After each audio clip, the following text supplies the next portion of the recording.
Hey guys, it's Tim again from Low Southern Farms. This video we're going to be doing some fencing. As you can tell, we've got to get started digging our posts first. Got quite a bit of work to do, some property lines to find, make sure we put our fence on our side of the property, make sure it's a couple feet in so we can actually keep the outside of the fence maintained as well. So we're going to get started today, try to get the front and around our barn situated and taken in, to have the fencing and stuff around it so that we can have a place to put our goats. So let's get started.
I forgot one vital piece of equipment.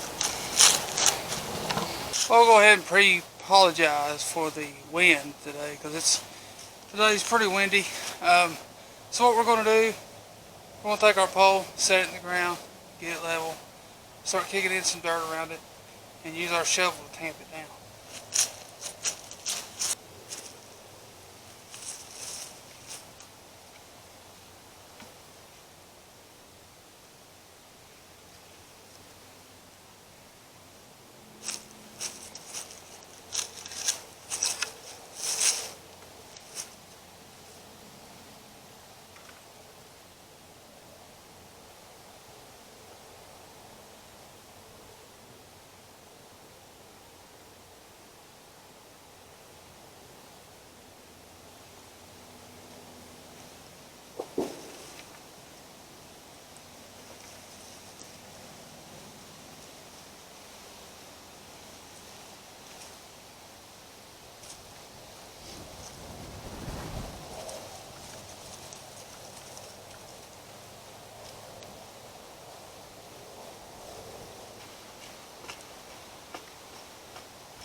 Now, I'm by no means a fencing expert, but I have built a few fences in my time, but not what I would say, hundreds. I've built 2 or 3, but and learned a few lessons along the way. The hard way. This right here, as you can tell, this is kind of a gray. Let me take you on over here. You can tell this is clay right here. Take a look right there. It's clay. You can only do this tamping technique kind of done without using concrete. If you have clay soil like this, clay soil will compact a little bit better and will give you a better hold on your support here or on your fence post. We're still going to come in with some H bracing, what they call H bracing, where we'll run something across this area right here where my hand is, and to kind of hold that a little bit better. We'll get a good stout corner brace in, and there are H bracing on the corners all the way on three ways, 3 posts, and then we'll start running our actual metal fence post out from that, just to give us something good and strong to tie to help keep from having issues when we start pulling our fence tie. So let's go ahead and set up. We'll get started on the second fence post next to us. We'll come out probably about 6.5, and we'll start diving the hole down, and we'll run it that direction around the barn so that we give our goats or sheep, oh, I lost you guys, a good place to go. So what we've done here is we've measured our length from the outside of our fence post and what will be the outside of this one. We took off a total of 6 inches because these are 3-inch fence posts. And then we'll do the same going up this way, and then we'll start setting our posts probably every 8 feet to kind of give us a good strong set, and we'll drive the metal posts in. So let's get started digging this one, get it done, and we'll go on to the next.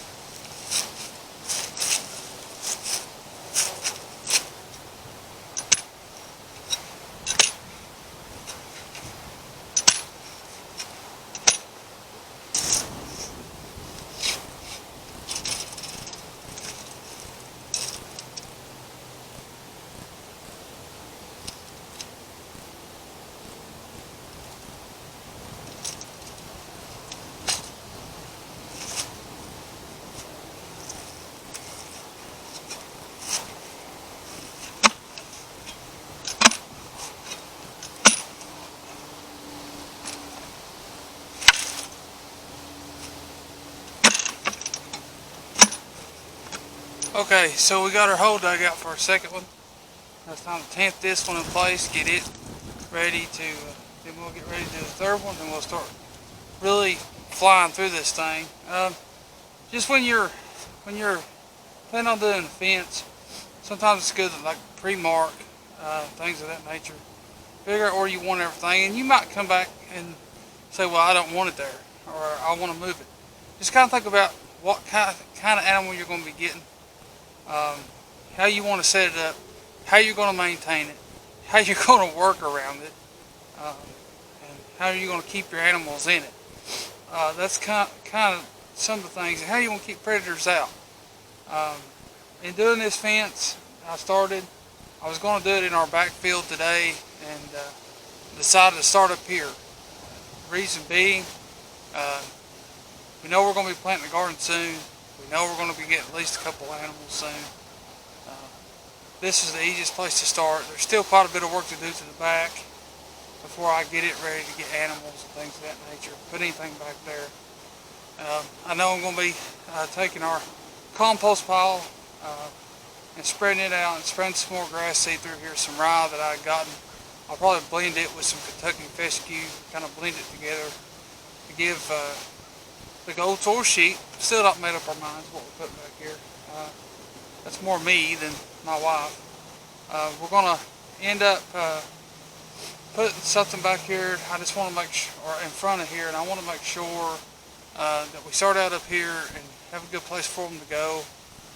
We have an old goat pen that we had when we had our first goats. that we might utilize. I've not made my mind up on that yet.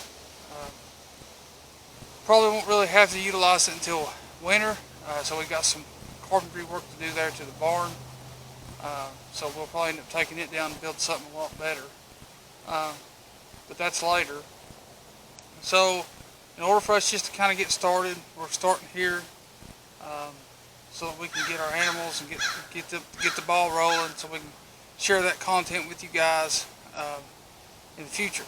So anyways, you got to keep a couple things in mind when you're doing things. Always slow down, take your time, figure out where you want it, figure out where you absolutely need it the worst, how your wire is going to lay out. Make sure you get the right type of wire. We got goat and sheep wire, which suits the purpose. If you're getting a small animal, or you're trying to keep things out of your yard, or whatever you're doing with the fence, always make sure you get the right wire. Makes a huge difference. It's like, I'll take in for instance the last fence that I put up. I done it to keep dogs out and keep my dog in. Did not work. Totally my fault. If we would have put down the goat sheep wire that we have now, we would have never had the issues we had. And if we would have actually put our tightened our fence and put in posts like we're doing now, we wouldn't have the issues we had. Well, see, that's some of the things you can avoid by just watching me, or watching somebody else that has done fencing, or looking it up online if nobody's ever taught you, or asking a relative. Those are the type of things to avoid mistakes other people has made and save you money and time. So just keep all those items in mind, and just kind of lay it out in your mind where you're going to put things. If you got to run a string up and put down some shorter little fence posts to kind of help you visualize, that's okay.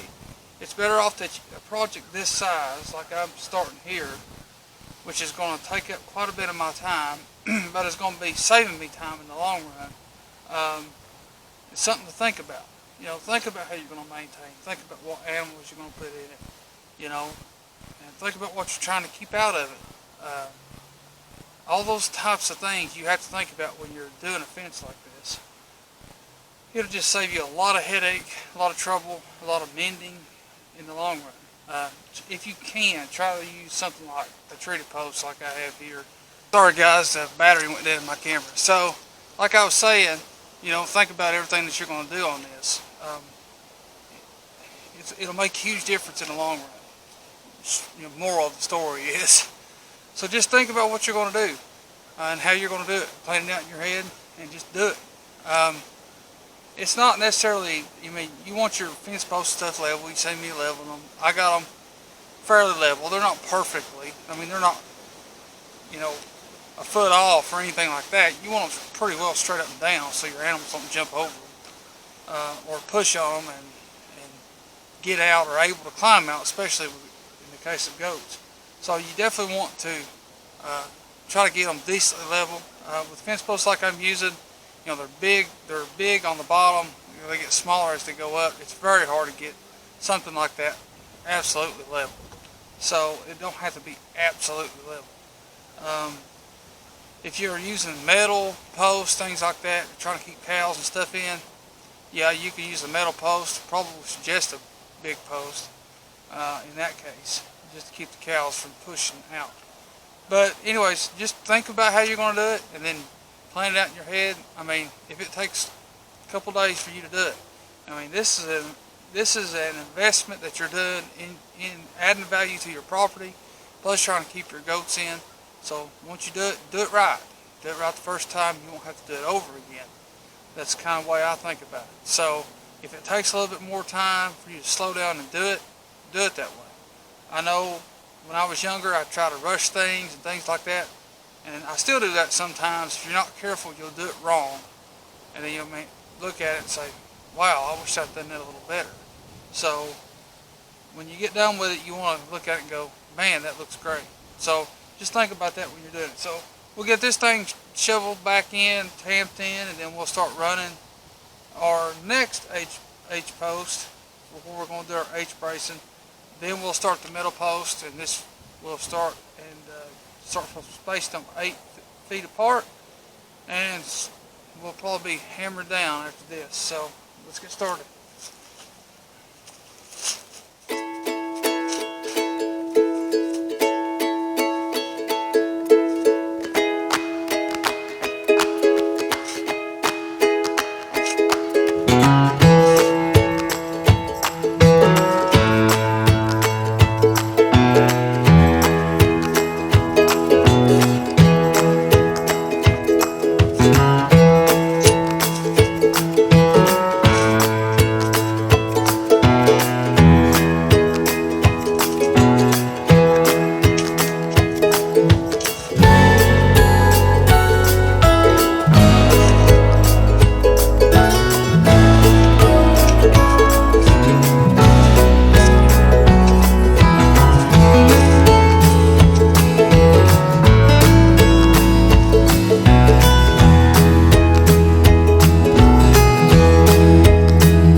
To see how I'm doing this, I'm just taking literally the butt end of the shovel and just tamping it down. You can also use like a hoe or anything like that, and just, or that's what we call them in the South anyways. I'm not sure if there's a different term, or rake or anything like that. And just take it and tamp it down the hole real hard and get your soil compacted. That way it helps it keep it from moving. I still am a little loose, but as the soil dries and compacts more and more, it'll get tighter and tighter. Plus when we get our H-bracing on there, it'll help as well. So let's go ahead, we'll finish it off. Tamp it all down as much as possible.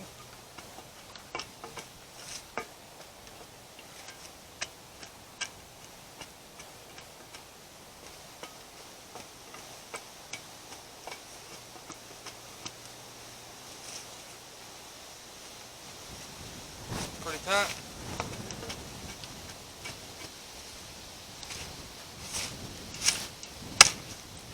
Alright, let's measure off and get our other one started. We'll go ahead and dig it out, tamp it, and then we'll start driving down the metal post.